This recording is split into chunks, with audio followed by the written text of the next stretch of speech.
taong binanggit mo, In line with ano? itong, Yes, oo. itong taong sinulat mo,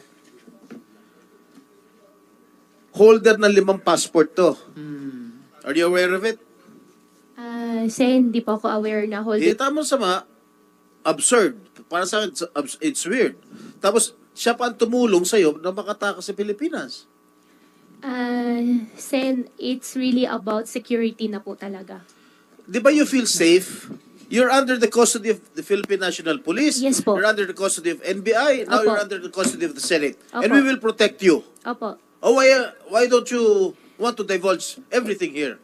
Sen, you know. andito po ako, safe na safe po ako, alam ko po Oh, yun. yes. Pero pagkatapos po ng session, paano po ako? Yun lang, doon po ako nagwo-worry, kaya ayaw ko po mag-disclose po sa public. Nandyan ang police, nandyan ang NBI. We will protect you.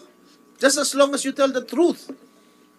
At saka Miss Alice, yung papel, yung pangalan na sinulat mo sa papel, actually lumabas na yung pangalan niya sa hearing eh. Tinanong ko na kayo tungkol sa taong yan. Nasaan ba siya ngayon? As of today, hindi ko po alam na saan po Nasa siya. Taiwan, Sen. Madam Chair. Okay, SP Pro Tem. Okay, And isa lang. Itong taong binanggit mo, In line with ano? Yes, oo. Itong taong sinulat mo, holder ng 5 passport to. Are you aware of it?